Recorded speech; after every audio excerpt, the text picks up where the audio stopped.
Good afternoon, ladies, and welcome everyone to the annual Women's Networking Luncheon. My name is Jacqueline Betterton, and it is my honor and pleasure to be your host for today's virtual panel. My background is actually in broadcasting, and I spent over 12 years working in local media, and now I work in automotive marketing and love to support and stay connected to small businesses, the Markham Board of Trade. We are so glad all of you could take time out of your day to join us for one of the biggest events of our year. And while, of course, we wish we could be together in person, given the challenges we have all been facing this past year, we are so glad that we're able to put together this event virtually and take time to connect with one another. Today's panel features 3 female entrepreneurs from varying industries that are here to provide words of wisdom, inspiration, and share their stories on how they work towards growing their successful businesses. This event, of course, would not be possible without the help and sponsorship of Scotiabank. And here to speak to us today on behalf of Scotiabank is Ravina Baines, Vice President of Payments and Cash Management, Leasing Wealth Partnership. Ravina is a passionate leader with a successful track record for driving results and has held progressively senior roles within the financial services industry and policy community. As the Vice President for Payments and Cash Management, Leasing and Wealth Partnerships, she leads a very diverse sales team responsible for supporting the business and wealth needs of business banking customers across Canada. She also serves as a Wealth Advisory Board member for the Scotiabank Women Initiative. Ravina joined Scotiabank in 2016 as the National Director of Aboriginal Financial Services. And for her work in the Aboriginal community and the financial services industry, Ravina was named the 2018 Investment Industry Association of Canada's top award recipient. Prior to joining Scotiabank, Ravina served as the Director of Policy for the Federal Minister of Aboriginal Affairs in the Government of Canada. Ravina is active in her community and serves as a board member for the YMCA of Greater Toronto, Hockey Canada Foundation, and as Vice Chair of TVO. Ravina holds a BA and MA from the University of British Columbia and an MSc in Law from the University of Oxford, where she studied as a CN Scholar.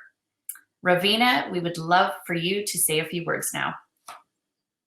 Thank you, Jacqueline. And first of all, thank you and a huge congratulations to everyone who helped put this amazing networking luncheon event together. I'm personally really excited for the panel discussion with 3 extraordinary entrepreneurs, and Jennifer, Taylor, and Zoey. And as you mentioned, Scotiabank is extremely proud to support the Markham Board of Trade and this important event, which continuously recognizes the leadership and success of female entrepreneurs in our business community. And I know that many of the participants tuning in and listening in and joining today have felt the impacts of particularly COVID over the last year and on your businesses, which makes sessions like the one that we're having today and the networking event following the session even more important. And we at Scotiabank understand that the unique challenges facing female entrepreneurs across the country, whether it's you're looking to start a business, grow your business, evolve your business. And that's why in 2018, we created the Scotiabank Women Initiative, which is a comprehensive program that cuts across our enterprise in business banking, small business, our global markets team, and now our wealth divisions to help women take their businesses and financial futures to the next level. And since we launched the initiative in 2018, we've deployed billions in capital to women-led businesses, and we've also engaged thousands of women and entrepreneurs through our boot camps and mentorship sessions across the country. And for those who are interested in gaining specific guidance or knowledge in certain sectors, we've also created an online knowledge center and digital hub for female entrepreneurs on topics ranging from everything from HR issues, marketing, and financial strategies that may be helpful to entrepreneurs as they start, grow, and evolve their businesses. So as a Scotiabanker, we certainly do believe that there has never been a more important time to support women business leaders. And so if you're interested in learning more about how the Scotiabank Women Initiative can support you or on any of these tools, they're all publicly available on our website. at scotiabank.com. So I encourage you all to take a look if anything in regards to these topics is of interest. And once again, just really wanted to give a huge thank you to the Markham Board of Trade and to the organizers of this event for really bringing us together here today. As you mentioned, hopefully we'll be able to do this in person soon. But until then, this is a great way to bring all of us together this afternoon for a really important discussion. And so with that, I'll turn it back to you, Jacqueline, to get the panel started. Thank you so much, Ravina. And now we will move on to what everybody has been waiting for, our panelists today. So I am going to introduce each of them so you can get an idea of who we'll be speaking with today. And our first one is Jennifer Harper. She's the founder and CEO at Cheekbone Beauty. An award-winning social entrepreneur, Jen Harper is the founder and CEO of Cheekbone Beauty Cosmetics, Inc.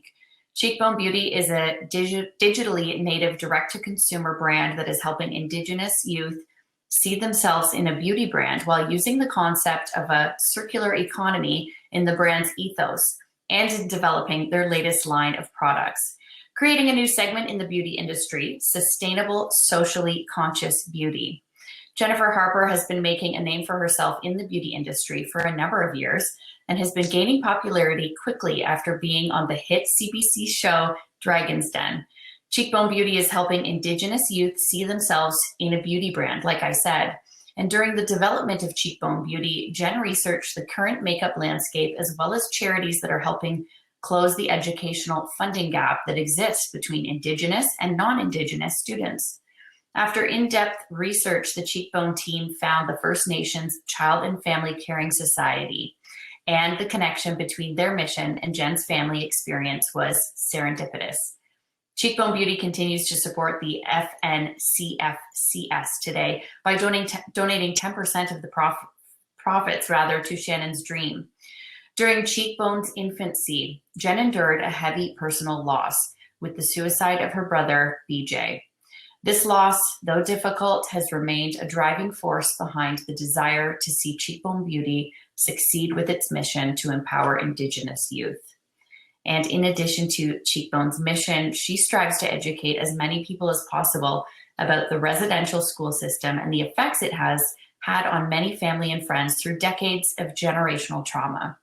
She speaks regularly to university, college, and high school students about social entrepreneurship, empathy, and the history of the First Nations family. She has also been invited to speak at various entrepreneur groups, women in business associations, Apple Canada, and First Nations organizations.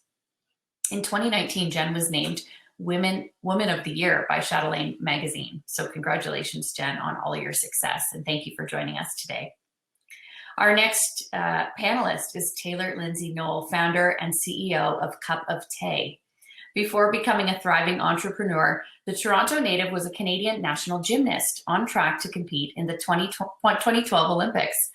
And unfortunately, 2008 pushed by her coach during practice, she had a devastating accident that instantly left her paralyzed. Unbowed, Taylor persevered through the adversity and returned to her high school to become student council president.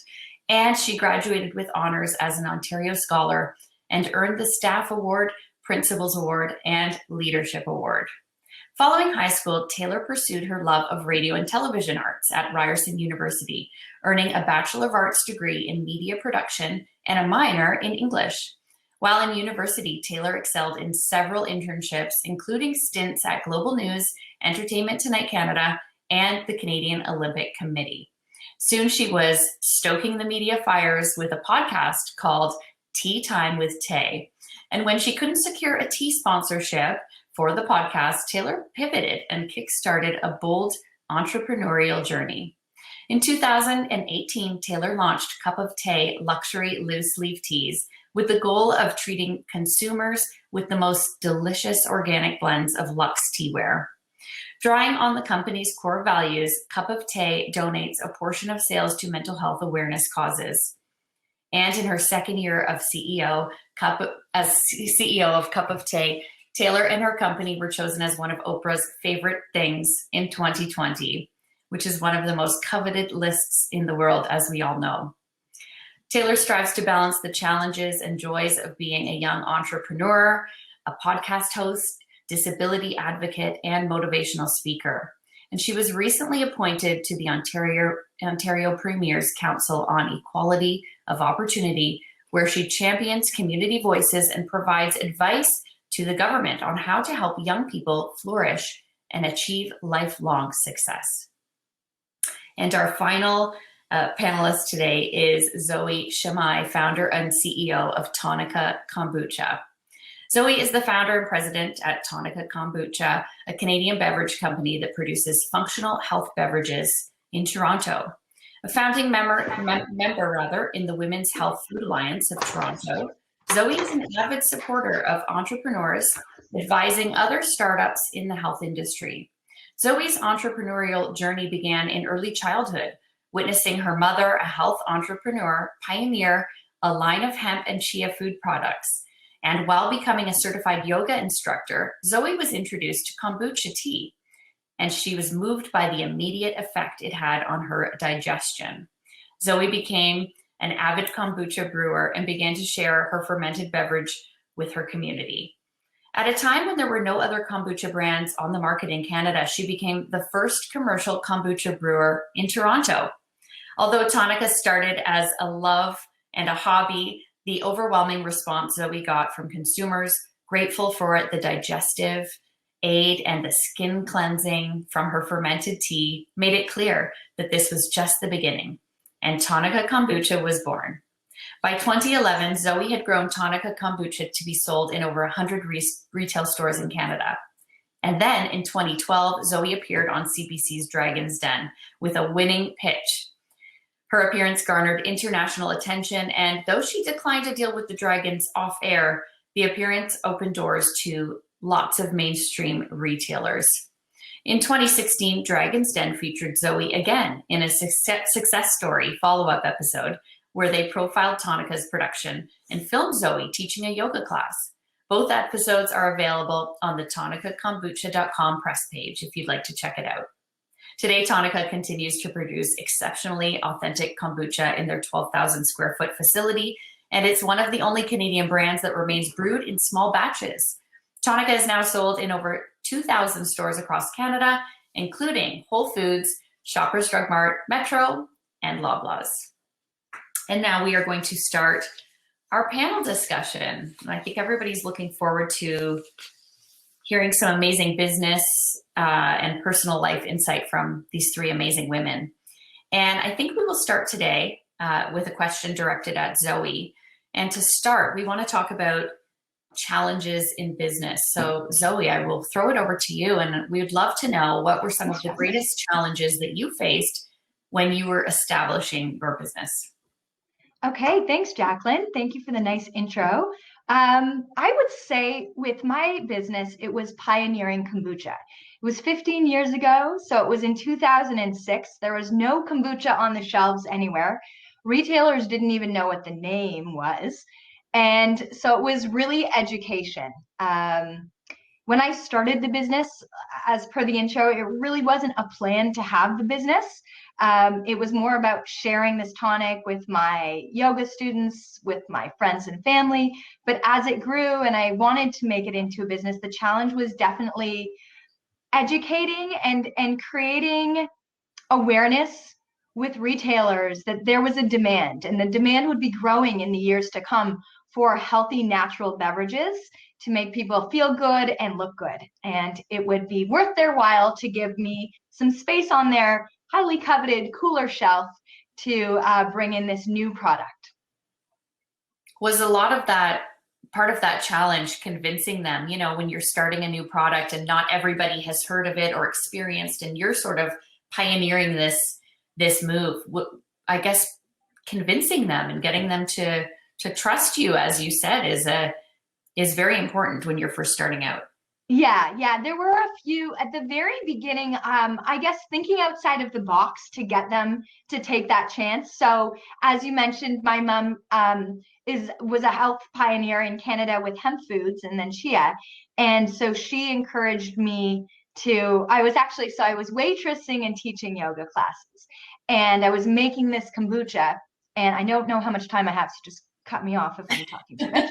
But so I was making it, and I convinced the owner of the restaurant to put it on the menu. Then after a few months, she said, you know what, we're going to make this ourselves. We don't need you to make it anymore. And of course, I was really upset because it was like this great new flow of income and project. And my mom said, well, why don't you come to a health show, bring your samples, and everyone who tries it and likes them, and get them to sign like a petition, like sign here that they would buy it if it was in a store. So she is a true entrepreneur, very outside of the box. So I was like, okay. So I got about 3 pages of signatures from everyone who bought the kombucha, and I took it to the local health store near where I grew up around Bloor and Bathurst in Toronto, Noah's. And it was him. You know, he gave that shot. I said, here are all these people who loved it. They'll buy it if you give me a chance. And so it was really always about being very tangible. I didn't ever go the route of getting business consultation or big funding. My mom had a very different type of company because I produced myself. So it was always very like, what's the next step to make this happen? Very tangible steps.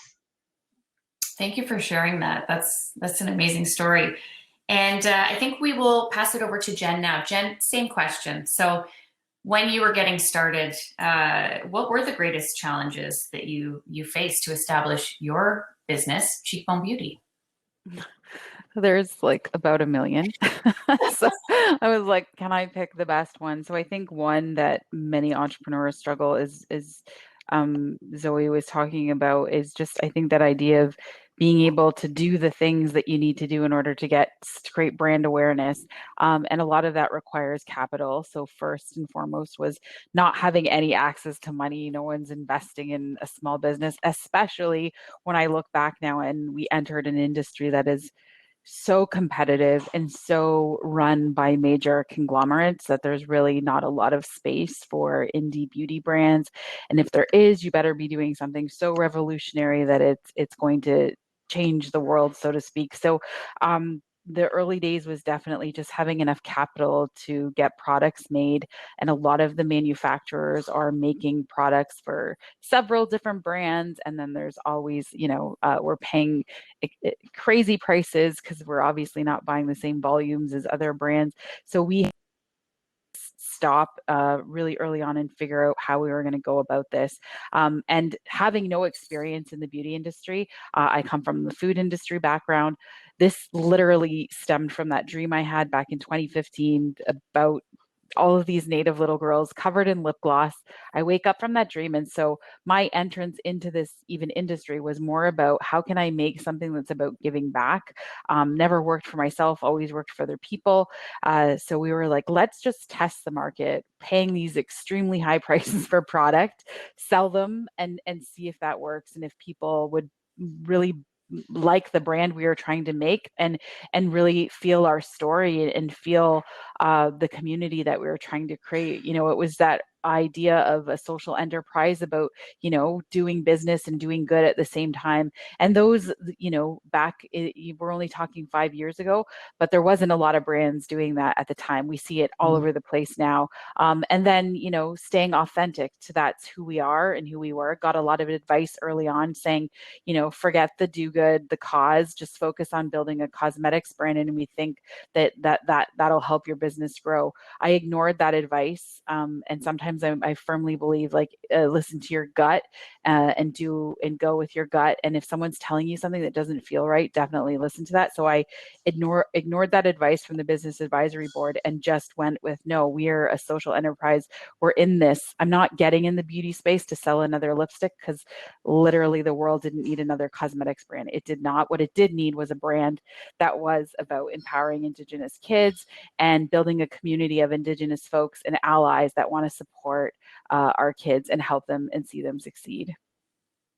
Amazing. Thank you for sharing that. And now we're going to ask the same question to Taylor. And I'm noticing a theme here. All of you are very much involved in giving back. And Taylor, let's talk about the challenges that you faced. I'm sure you can relate to some of the ones that we've just heard about.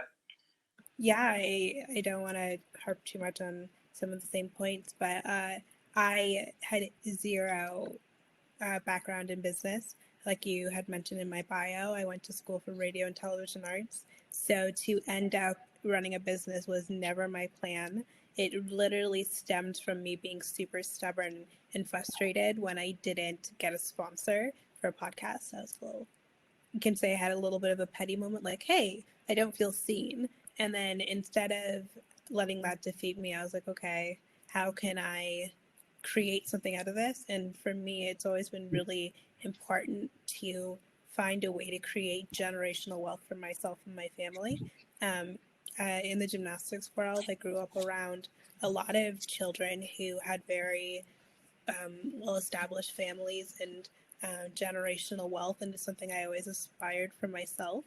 And some of the challenges starting was one, not really knowing where to start. I am a self-taught Google and YouTuber. I love to find answers that way. And then beyond that, I think a lot of the issues I ran into were people not taking me seriously. I'm not only female, I'm also Black, and I'm in a wheelchair. So I'm not the textbook of what you expect when you have a meeting with someone who's an entrepreneur. But I think my background in sport just kind of had pushed me to continue to break expectations. And so I think with that and a lot of support from people just cheering me on, even though they had no idea what I was doing for most of the journey, was imperative to getting Cup of Tea to where it is today. Thank you so much for sharing that. Let's talk about some universal attributes. And I think, again, we'll start with you, Zoey. Let's talk about, in your opinion, when it comes to business and being an entrepreneur, what are some of those key universal attributes that better position people to be successful in business? Well, for myself, coming from my background, I feel that a daily practice of some sort has really helped me. So for me, that's meditation. And whatever it is for each person to have some distance or space from the day to day. And I find that practice comes in often throughout the interactions in the day with staff, suppliers, partners, like all relationships, but allowing that space to have enough presence to respond rather than to react, because obviously we're constantly working through deals, negotiations, working with suppliers, costs, staff. And there's a lot, I think, as entrepreneurs running the whole ship that we have to constantly juggle. And so I don't know how I would do it without a practice, and as well, some type of, whatever that practice is for everyone. I think that's it for me. I would say that ability to respond and not react when things come up. And how do you get there? It's very simple to say, oh, okay, I'm just going to be really present. But if there's no outlet, if all day long you're going, and then at night you're just drinking wine and crashing because it's too much and you want to get away from it, it's not a real good cycle. It's like, of course, once in a while everything changes. But in general, at least I try to get in 3 to 4 times a week in the morning and on one weekend day, just to have space to journal, to just observe what I'm feeling. If something really intense comes up, whether it's in an email, which a lot of times it is first, or a decision that a retailer has made that's not good for Tonica, just to give myself that moment to step away from things when I can. It might be the end of the day. Allow all those emotions, fear, anger, whatever the thing is, to come up, feel them, and then let them go, connecting back to breath and to the sense that I'm not dead. It's all unfolding. It's not going to kill me. If I can get back to a balanced place, the next steps become clear. So I think that's my response. Thank you. And we often hear about that, people having, the most successful people in business or in life have that morning routine or different practices that really help them succeed and stay grounded, and reducing that stress, I think, that we all face day to day. Important. Yeah. Yes, yes. Jen, I'll ask you the same question. You know, regardless of your experience in business and your background, what do you feel are some of maybe the attributes that you had that really helped you succeed with Cheekbone?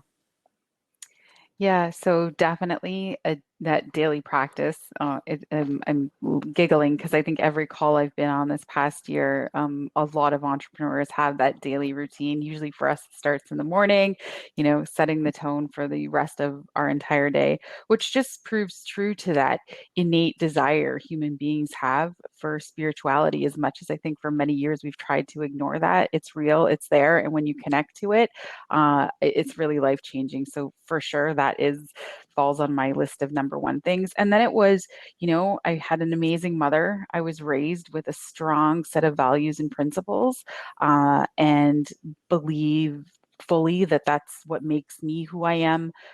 It's helped me be a better mother, a better wife, a better person in my community, a better everything. And better at business, really. At the end of the day, business gets a bad rap sometimes, and I think it's because there's been a lot of unethical things that happen in business. But if you set out with those great intentions, and you know, you made decisions prior to anything ever that lands in your inbox years in advance, then you know what your answer would be when you're faced with something, right? And so it's those little things, and it's that important side of life where integrity, like just doing the right thing when no one's watching. So super important, and grateful for my amazing single mother who raised me. Amazing. That really, really does shine through. And Taylor, I'll ask you the same thing. I mean, we know you're full of perseverance and many amazing attributes, but are there a couple that really stand out for you and you kind of look back and think, wow, I'm so glad I'm this?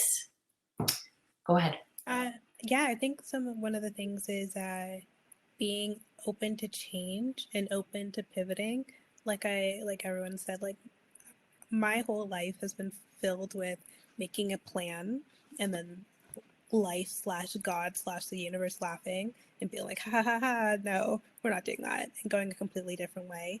And it's so ever present in business. You plan something, you work so hard with a supplier or a big box brand, and then something comes up.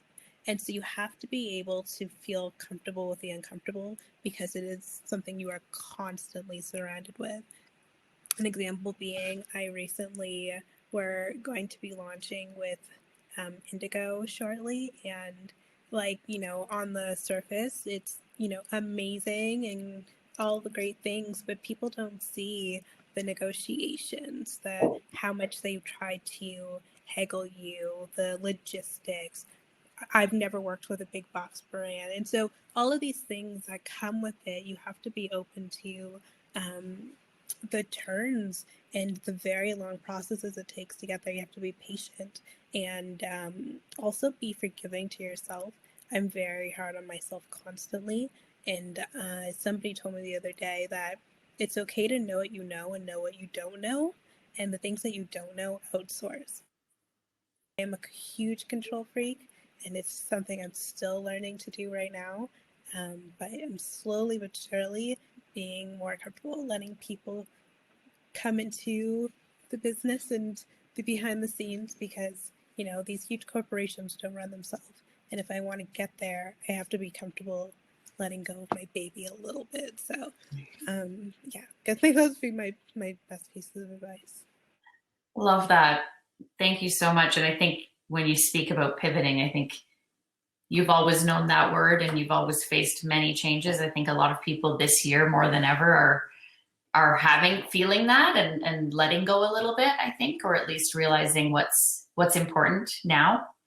And let's transition a little bit. Jen was speaking earlier about her mother, and, you know, and Zoey, you spoke about your mother as well. Let's talk about female mentorship in business, because we are women in business. So Zoey, let's start with you. Did you have a female mentor or anyone else in your career? For sure. And getting Yeah. started? So I come from a family with a lot of strong women, and my mother was my first mentor and support for years and years. She, I was there, I was present, I was child labor at every trade show. We would set up, tear down, be there all weekend while she was working. She was a single mom as well, so it was me and my brother, and she just showed me what it was to persevere, like anything she set her mind on, she would do. And she would go about, again, just figuring out the tangible steps. So I think from her, I learned this business model that wasn't around a lot of, certainly what I'm surrounded by in beverage, which is really big business or venture capitalists, a lot of funding from banks. Like, that is not what I learned, certainly not what I was able to do. So I learned from her just sort of how do you create something basically from your fingertips and use what's at your disposal to the best of your abilities.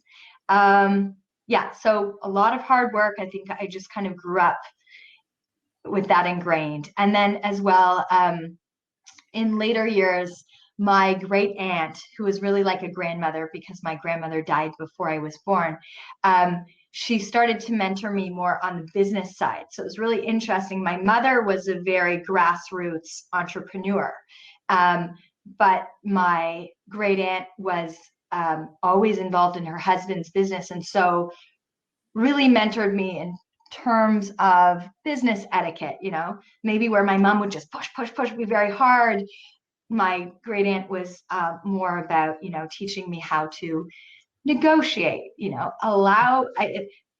what the strategy is, say your piece, and then be quiet, let them speak. So I just got so many incredible nuggets from within my family. And then outside, because of also not going to school for this, I went to theater school and didn't go to university. So it was like, well, I'm going to ask everyone I know that I can reach out to for their advice. It's always, even on Dragon's Den, that was I know Jen was on Dragon's Den as well. So for that, it was like, well, I ran through the whole pitch with my acting friends, called old friends from high school who I knew were in financial banking, and talked to some of the retailers I was already in about. So I just think networking in general, I was so lucky to have this super independent, rare mother growing up, and then using that to see I don't know a lot, but I can ask a lot of questions. So I'll do that and figure out from those the best way forward that I can. Taylor, would you agree with sort of those sentiments? And did you have any standout mentors in your life that helped you succeed?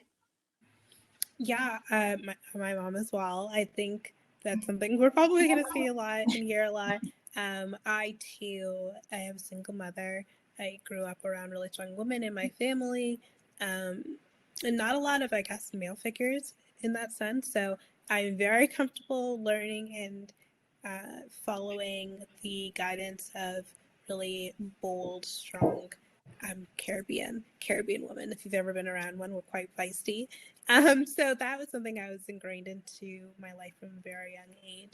And then beyond that, I am a huge consumer. I'm a millennial. I spend way too much time watching TV and YouTube, and you would think that in those instances that that's not necessarily the best place to find inspirations or people to look up to. But for me, one of the people I used to bond with my mom with was Oprah. And when I was younger, I would rush home after training to watch her. And at the time, which is so crazy how life works, I was inspired by her, and that's why I wanted to be a reporter. And then, as life would have it, I went to school, pursued it, and I ended up having a business. She also is a businesswoman. So when that whole thing came about of us being on her list, it really was full circle. And I think it just shows that when you have strong figures in your life, whether you really instinctively take it in the moment, it has a really profound effect on the trajectory of your life. So right now I do everything I can to share my experiences, give back, especially to women. And also, I've never been one of those people to be afraid to share advice or like ask other women that like for help, because I know that there's plenty of room at the table for us all to eat. So I think that's something really important that we have to keep reminding us, because so often in business you think there's only going to be one woman at the top, or there only can be one of us, and it's not true at all. There's plenty of money in this business, plenty of consumers, and if you stay in your lane, people will love what you're doing. So yeah. Definitely. Thank you so much. Yes, lots of room at the table for everyone. And in fact, not only that, but when we come together to support and uplift, really good things happen. Jen, mentors for you. We heard about your mom before. Was there anyone else who, played a key factor in helping you succeed? Yeah, there's lots. I'm like an avid reader, but I only became an avid reader in my 30s. So I wish I picked that up when I was younger, but unfortunately I didn't. So huge, huge, huge. I think Taylor's the closest I'll ever get to Oprah, but I am a massive Oprah fan as well. Would run home, to watch that 4 o'clock episode, as well as like when I started having children, I was still in my 20s, and so my two kids, that was like I was so excited to get that time off work, because I was there actually to watch Oprah. So a massive fan of her, and just her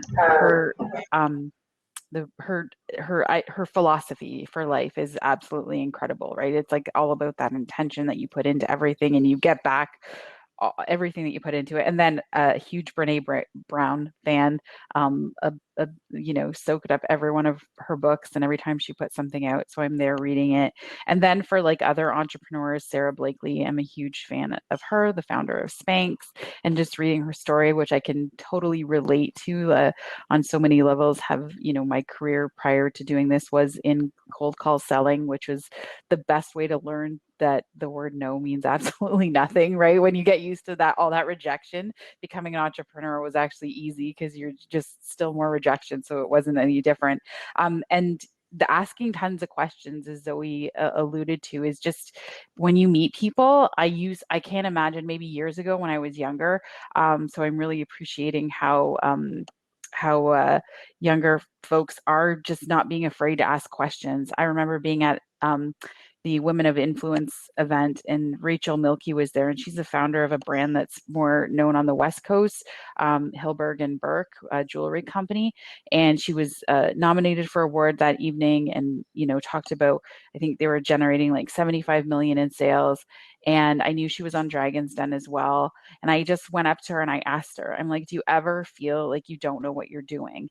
And she said, every single day, because I feel like that, and I still feel like that. And just to know that someone who has achieved some business success still feels that way was just such a revelation, that it's okay. We all can feel like that. So I know, like, even for me as the leader of a team now, that I'm constantly telling them that that's how we all feel. We're all going to keep feeling that way, but it's just about getting curious and keep doing the work and making mistakes. But so there's so many mentors, and I'm inspired by everyone here on the panel too. Like what an amazing way to spend lunch.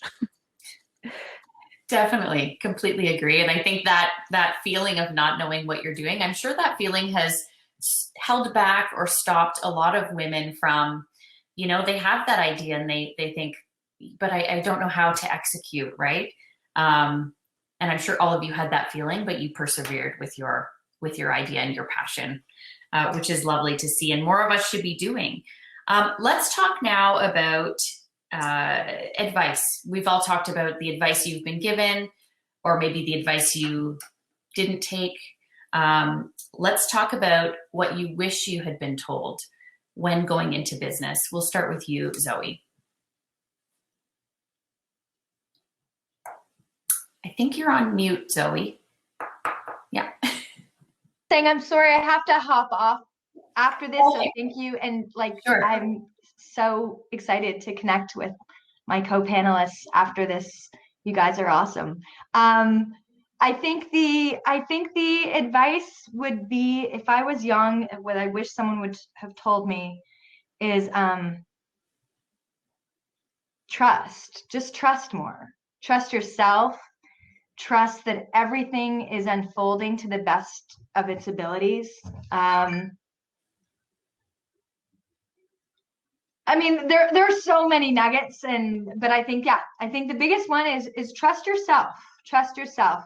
You're nervous. You don't think you can do it. You don't think it's always about the fear mind comes up a lot. Comparison. I don't have the skills, and like Jen pointed out, actually, everyone kind of feels that. I think that being surrounded by a lot of males in business, in my experience, okay, it's not but in my experience, from school upwards, they have a very different way of presenting. It's very confident. It's like they got this, or people would always refer to their businesses as my business, and then I would find out there's a board and all these people. Whereas when I said it was my business, it was mine. So I was always, looking around me in the business world, and at that time, 10 years ago, there were a lot more men, and so there's this overwhelming sense that they all knew how to do something that I didn't know. And so as the years have passed and I've had a lot more experience, it's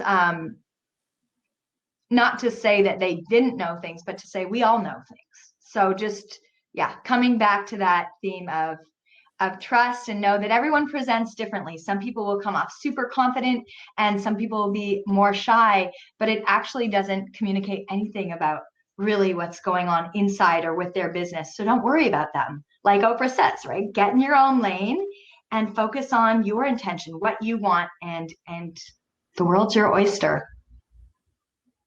Thank you so much. I know you have to leave us now, Zoey, but wanted to say thank you for joining us today. And we'll continue on with our chat. Jen, I wanted to ask you the same question. Advice you wish someone had told you, or are you glad you just went with your instincts? Can you talk on that a little bit? Yes. So as much as I firmly believe in listening to your instincts, there are some things that I do wish I knew sooner. And I think it's that idea of that the possibilities that they're there, and anything is really possible when you work hard enough and do that. It's just unfortunate that, because of the generational trauma that I experienced in my family, as a society, there's those limiting beliefs that are pushed upon us, even as young children, when we come from a group or a culture where we have been oppressed and made to feel like we didn't matter. So unfortunately, that put itself on me. So I didn't believe that it would be possible to even go and do this. So it's once I healed from all of those beliefs that are in fact not true, that I am just as valuable as anyone else, that I gave myself the opportunity and the ability to go and do the work. And so that for me now is as hopefully a role model for Indigenous kids that want to start their own businesses and become entrepreneurs, that that they can remove that self-limiting belief that I once carried as well. Thank you so much. That's a good one. Taylor, were you given any advice that really stood out and helped you succeed? Funny enough, when I started Cup of Tea, I didn't really tell many people. Even my mom, I remember just being like, hey, I'm gonna start a tea business. And she's like, okay, cool. And I think it's because I've always been that person to have really grandiose dreams. You can blame it on me being a Libra and being an air sign, but I kind of moved in silence. And I think that's something that really worked to my advantage. I think that sometimes I'm very easily influenced. I hate to admit that, but sometimes I can be very easily influenced. And so I knew I had a vision, and I knew that it wasn't something that was traditional. I knew that people would say it's a very crowded market, similarly to the makeup market, and the drink market for her as well. And I knew what people were going to say. It's crowded, it's old. How do I make tea fun, exciting, sexy, something just different? And I didn't have all those answers. So when I didn't want to answer all those answers, but I knew in my gut that it was something that I could do somehow, I moved in silence. And I think that would, if I were to give myself advice, or a younger person advice again, you don't always have to tell everyone your dreams. You can be your own cheerleader. You can be your own superhero. I think sometimes you always think that, oh, the people who are the most successful have like this whole crowd of people. And yes, I have a whole crowd of people who love me and support me. But you can do it without that. And I think that's important for people to know. And I think also just really, like she said before, I just really trusting the process. Nobody knows everything, and all that glitters isn't gold. The people you think that you look on Instagram and they have 300,000 followers, or they've been on every show, and you're like, wow, they must be making millions of dollars. And then you have conversations with people and you find out that that's not the case, and your little brand who has 400,000 followers could actually be doing a lot better. So just really not letting the outside noise affect you and what you're doing, I think is so important, whether that be through influence of friends or family, naysayers, or social media. I think it's really important. For sure. Stay focused on that end goal and that journey. We had some questions that were actually submitted in as people registered for this event. So we're going to get to a couple of those. And this one is our first question around, the elephant in the room, the COVID-19 global pandemic. We haven't talked about it yet, but obviously this has played a major impact on every business, I would assume. I'd love to start with you, Jen, because I know in your sector, some really large brands in the makeup and skincare game have gone under during this time, maybe for other reasons. But what are some of the biggest challenges you faced during this past year? So when it came to challenges, it was for sure, it became a supply chain issue. So our story was we were working with sort of co-packers, third-party manufacturers all along. We have since transitioned, and we built an innovation lab within our own space here, and hired a full-time chemist, and bought actually one of Bite Beauty, who was founded in Canada, right in Toronto. They have left and gone to they were acquired by Kendo Beauty, which is owned by Sephora, basically, but they are taking all their operations into the US. So at the end of last year, we found out that there was an auction, and we went in and bought a whole bunch of their manufacturing equipment. So we intend on manufacturing in our own space in the next couple of years. And so all of this is happening during COVID, when we can't make anything because a lot of the main raw ingredient suppliers had shut down. And then obviously, but one part of our business, we were always e-commerce and set up to work on and sell online. It's how we always operated. So we were here for that, and we actually grew as a business last year. I think the numbers that is 350% over the year prior. So that is a big year growth for us. We hit some major milestones in terms of our revenue, but what just really helped us transition and focus on this innovation that we really work on.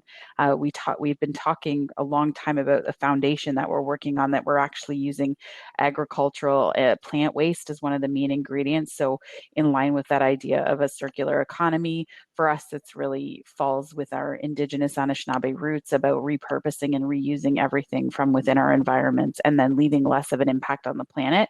So this year has given us that opportunity to really hone in on that innovation portion of our business, and being in this very competitive beauty space, that is literally what's going to set us apart from everyone else, what the rest of the beauty world is doing and working on. So if the brands aren't working on sustainability or innovation, as we move through the next few years, when customers are really demanding that, I'm glad that we have that and have had a great opportunity. And it's just, I'm so excited about the lab and our chemists and this team that we've built to help us execute on those next big projects.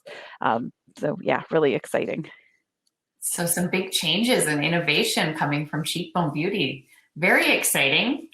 And I think maybe that time during COVID helped your business, it seems. So very, very cool there. Let's talk to you, Taylor. I want to ask the same question. This last year, there have been so many challenges. Was there anything that really stood out to you as something you needed to overcome and maybe work hard at during COVID-19? I think the biggest thing was myself. I had to get over myself. Beginning of 2020, in January, I was fully prepared to shut down my business. We weren't doing very well. I don't even want to say like we were hemorrhaging money in January, and it was giving me so much anxiety. And being such a big mental health advocate, I had a conversation with myself and my mom, and I was like, which is more important, my mental health or running this business? And she was like, let's stick it out for 3 more months. And if it's not going the way you want it to, that's fine. You can take a step back, and that's more important. And then in March, the COVID hit. And I was like, oh, this is perfect. If I go under, everyone will think it's a pandemic. I you know what I mean? I could waste away into the darkness and no one will know. But that's not really true to my full spirit. And I took time to do some journaling, and I'm like, what could I do today that I couldn't do yesterday in a pandemic? And one of the things is I'm like, people are at home. People want their creature comforts of tea. If I really just position myself and market that we have this experience that makes you feel cool and fun in your home, then people would really gravitate towards it. So just slight changes like using keywords, creating a 4-pack of tea called the Immune System Warrior Pack during a pandemic with teas that are known and have health benefits like peppermint teas and turmeric and vitamin C. It was like the light bulb went off. And I think beyond that, when Black Lives Matter really kicked into high gear with all of the social injustices, you saw a shift to people wanting to shop local and shop Black owned. And I think sometimes it's okay to really capitalize on a moment, because sometimes you only get a moment to get someone's attention. There's so many businesses, there's so much noise, and in the moments when people are like, oh, you don't want to play into that, I'm like, yeah, I'm going to play into it because I am a Black-owned business and I'm proud to say that. And I know that once I get the opportunity to step into these rooms and finally have someone turn on my light and see what we've been doing, that after they get my product, they're going to come back because we have a really great product and we have a really great brand. And that what you thought was going to be a phase has turned into my business expanding exponentially. And also one of the things we did during a pandemic, we were all e-commerce based, but I just am, as of tomorrow, I'm closing on a store. And that was something that I would not have been able to do last year because commercial real estate's a little bit cheaper than it was a year ago because nobody wants to be in real estate, but I need a space. I've done 80% of my business from my home, which so many people don't even know. And so it was just like the perfect opportunity to get a space at a price I probably would have never gotten it at before and really be able to expand my business and take it to the next level, which we're really excited about. Thank you so much, Taylor. That actually leads in perfectly to our next question because you were speaking about the Black Lives Matter movement. And we wanted to talk about the entrepreneurial journey that all of you have gone through. And if you feel that diversity and inclusion practices have improved and if people are becoming more aware. So maybe Taylor, you could follow up with that and then I'll move over to you, Jen. Specifically speaking to, um, Black people. And I of course, like, I think last year was the biggest year we probably had in my lifetime. And it came with a lot of grief surrounding it. So it's very nuanced and it's very layered. And like I said before, I think I'm just grateful though for the opportunities that have come, the awareness that have come surrounding it. And I think, like I said, I think it's okay for people to be able to share their unique experiences and stories through their businesses. I know we do it a lot. That probably comes back to me being a storyteller in my heart.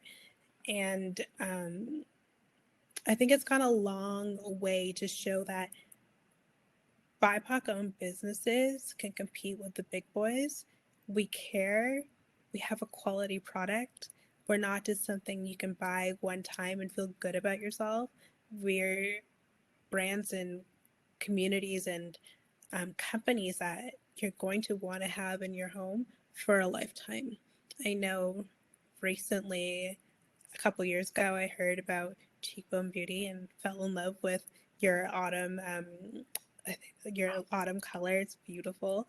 And it was the first time I had ever heard of a company owned that had a mission like you guys do. And I think that representation was so important. It's something that I really, really gravitate towards. And you have a quality product beyond it. It's not just something I wanted to do.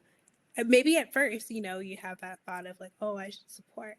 But when I really got it, I'm like, oh, wait, I'm supporting and this is great. Like, this is good. And that was something that when I thought about my brand, I'm like, if I just had the opportunity to get in front of people, I knew they would come back. And so you can't lean on your BIPOC-ness as a crutch, but if your business is right, then you can use that to leverage and be able to share your experiences and brand with the world. For sure. I think having these conversations now finally is opening a lot of doors. And as you said, the more people get to try your product and be exposed to it and realize how amazing it is. And Jen, let's transition over to you, because we know that your Indigenous background is very much, obviously, a part of you, your upbringing, and your business. Have you felt that that's been a benefit and part of why you're so successful? Are you finding people are connecting with your story? Yeah, there's so many parts of that. But like Taylor was just mentioning, it's interesting. You want people just to give you that opportunity. And a lot of my big goals on my vision board were personally not to make the best Indigenous beauty brand lists.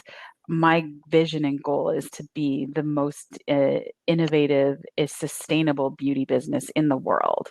And so that is all surpassing all beauty brands, not just any one that comes from like a BIPOC community, right? Because I think it's important to realize that I am now seeing that it is possible to create that, regardless of who I am or where I came from. But I do firmly believe in my heart that without my personal story, and I know many other entrepreneurs have this, without the life of where there is some trauma and where your resilience can be made to shine, in proving that, it proves that you're capable of really great things. And it's funny, I'm so open about talking about my alcoholism and how it wasn't until I overcame alcoholism that I actually had this dream to build Cheekbone Beauty, and then started doing the work towards that. And so if it wasn't for my sobriety, Cheekbone Beauty would never exist, number one. But it was even that concept, when I look back of I overcame alcoholism, I'm still some days like, oh my, like I cannot believe that. But that obviously with the support of, for me, creator and a loving community, it's not like I did that on my own. I realized that I have a lot of supports, but just believing that those things are possible for people is huge, right? And so, so many of us that come from marginalized or impoverished communities don't ever see ourselves maybe as entrepreneurs, as founders of these businesses. And so when you get to be in the space, I think it's important to share and tell your story, and even the parts of it that you might not want to get so vulnerable with. But I know that that's been a powerful part of our messaging. Obviously, our Indigenous, I am blown away at the Indigenous community. They have supported us from the beginning. They're constantly sharing and purchasing, and it's something I've never experienced before in my life, is that kind of support, and it's absolutely amazing.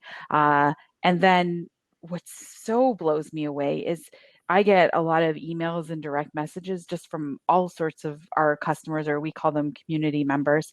And I'm always blown away when it's a non-Indigenous person, sometimes that were like admitted former racists growing up in Alberta. I'm sharing, like, I'm not going to say names or anything, but it's not the first time I've received emails that are, they're ashamed of how they once were raised and believed, and they want to do everything that they can to support Indigenous people and communities. And that they're going through this life transforming thing at the moment. And for us to even be a brand that's a part of that, like, how powerful and incredible. And I, as the creator, founder of that, never even thought of that part being possible, to tell you the honest truth. I was here, just my intentions are to empower Indigenous kids and help them see themselves. But this has gone beyond what I even ever dreamed up or imagined in my own mind. That is very, very empowering. And I'm sure that truly now drives you forward more than ever. I think that wraps up our time today, ladies. We could continue talking all day. But before we go, Jen, if people are wanting to find out more about Cheekbone Beauty, are you on social? You have an online platform? Tell us where people can find out more. Yeah, so cheekbonebeauty.com is our official online website where you can shop, and then you can find us at Cheekbone Beauty on Instagram. Please follow us, share, comment, on Twitter at Cheekbone Beauty, on Facebook at just Cheekbone Beauty, and LinkedIn Cheekbone Beauty. Thank you. And then Taylor, same question. Where can people find out more about Cup of Tea? So we have our website, which is cupoftea.com. That's CUPOFTE.com. Think of cup of tea minus the A. We're a Cup of Tea shop on Instagram, Twitter, and Cup of Tea on Facebook. And if you want to find me, I'm at Taylor LN on Instagram. And I always say, if you find one, you find them all, because they all link back to each other. And I will also put the website in the chat for everyone. Makes it easier. Yeah, Jen, you should do it too. But yeah, I think we're fairly visible online, or if you just type in Taylor Tea Company Canada, that will pop up too on Google. You're easy to find. You're on the web. I want to know if you girls are on TikTok yet. You know what? I was last night, I had a conversation, this is, true bootstrapping, with an influencer that we work with, just like a micro influencer, who created a video of just her pouring tea.